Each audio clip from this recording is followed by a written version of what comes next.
Good to have a fan. Good afternoon, ladies and gentlemen. My name is Thomas Landfried. I'm the conductor here at the Pearland Community Band. We appreciate you guys so much for coming out to our concert and help celebrate the 4th of July just a few days early. So our first piece up is entitled Armed Forces, the Pride of America. It is a medley of songs and marches representing each of the military branches. We ask that if you served in one of the military branches to please rise so we can thank you during the song of the branch in which you served. Towards the end of the piece, we will ask that you please rise so that we can recite the Pledge of Allegiance as well as sing the national anthem as we honor America today. Now, please help me welcome our vocal soloist and band member, Lisa Price, along with the entirety of the Pearland Community Band.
pledge allegiance to the flag of the United States of America and to the republic for which it stands, one nation, under God, indivisible, with liberty and justice for all.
Thank you again. Can we give it up one more time for those of us who served in the military?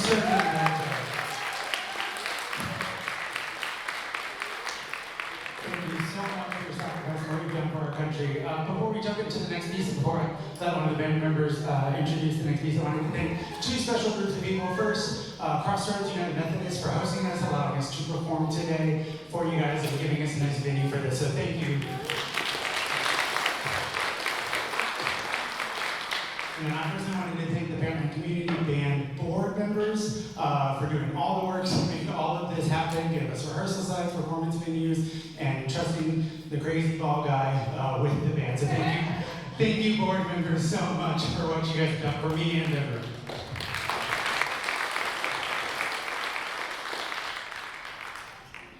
Thank you for coming today. My name is Nick Bretsky. I'm one of the band members here at Pearland Community Band. Before we get into our next piece, we wanted to introduce what's going on, what to look for, how to listen to the piece. For our next piece, we want to look at back over 200 years of history and honor the birth of our nation. Concord by Clara Grumman was written to honor the Revolutionary War military members. This work was commissioned by and dedicated to the President's own United States Marine Band, Washington, D.C. It was premiered by that organization at a concert in Washington, D.C., July 15, 1987. It was also performed at the 3rd International Conference of the World Association for Symphonic Bands and Ensembles, held in Boston, Massachusetts, in 1987. Concord is based on 3 traditional tunes from Old New England: the White Cockadade, William Billings' America, and Yankee Doodle. The White Cockadade is a fife and drum marching tune widely known during the days of the American Revolution. It also played a part in the British military tradition. America was written by William Billings, who lived from 1746 to 1800, an amateur musician and a tanner by trade. He attempted to create a new kind of hymn for the New England church, which resulted in an outpouring of hymn tunes such as America, which reflects the independent spirit of the young nation at its birth. Yankee Doodle is a folk song most widely associated with the Revolutionary War. Its origins are obscure and have been subject to a great variety of improbable theories. It is spread throughout the colonies by the mid-18th century and was very popular as a tune for jigs and country dances. So as you listen to Concord, we're listening to these three songs. So thank you, enjoy the next piece, and enjoy the concert.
the Liberty Bell is by John Philip Sousa.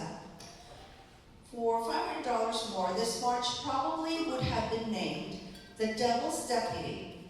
Sousa was composing music for an operetta of that name at the request of the famous comedian Francis Wilson. Sousa asked $1,500 for the work, but Wilson offered $1,000. When they could not come to an agreement, Sousa withdrew his partially completed manuscript, which included a lively march. Sousa and George Frederick Hinton, one of the band's managers, were in Chicago witnessing a spectacle called America when a backdrop with a huge painting of the Liberty Bell was lowered. Hinton suggested that the Liberty Bell would be a good title for Sousa's new march.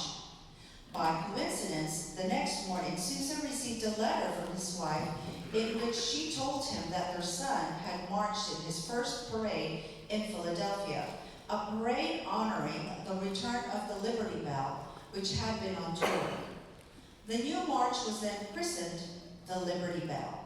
It was one of the first marches Sousa sold to the John Church Company and was the first composition to bring Sousa a substantial financial reward. According to a story told by the Sousa Band's first soprano, Marcella Lind, she contributed one of the themes of the march. Sousa had heard her whistling a catchy tune of her own and had asked her permission to incorporate it into one of his marches. Several years later, she heard the Liberty Bell March being performed by a band in Europe and recognized her own melody in the march. This is called the Liberty Bell.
next piece, we saw from the path of these weddings specifically to be patriotic and move to something that is all-American summer fun, a trip to Disneyland.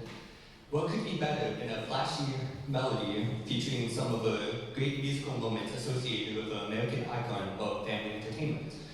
This past piece and terrific sound arrangement includes Fantastic, Zippity Doo Dah, It's a Small World, Be Our Guest, A Dream is a Wish Your Heart Makes, and of course, Mickey Mouse Lunch. This is Disneyland Celebration.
performance, for attending this afternoon's concert. We hope you enjoyed yourself and have a happy July 4th on Thursday.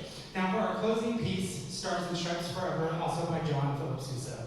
Sousa consistently stated that this march was divinely inspired and was born of homesickness. In his autobiography, Marching Along, he provides the details of its creation after he had received a cablegram in Italy that his manager, David Blakely, had died. Aboard the Teutonic, as it steamed out of the harbor on my return from Europe in 1896, came one of the most vivid incidents of my career. As I paced the deck, absorbed in thought, suddenly I began to sense the rhythmic beat of a band playing within my brain. It kept on ceaselessly playing, playing, playing. Throughout the whole tense voyage, that imaginary band continued to unfold the same themes, echoing and re-echoing the most distinct melody. I did not transfer a note of that music to paper while I was on the steamer, but when we reached the shore, I set down the measures that my brain band had been playing for me, and not a note of it has ever changed. The composition is known the world over as the Stars and Stripes Forever, and is probably my most popular march.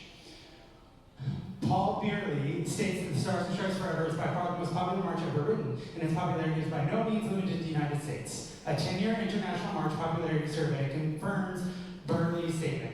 The universal appeal of Sousa's march is illustrated by an article in the New York Times by Harold Schoenberg, which tells of a tour of China by Eugene Ormandy and the Philadelphia Orchestra.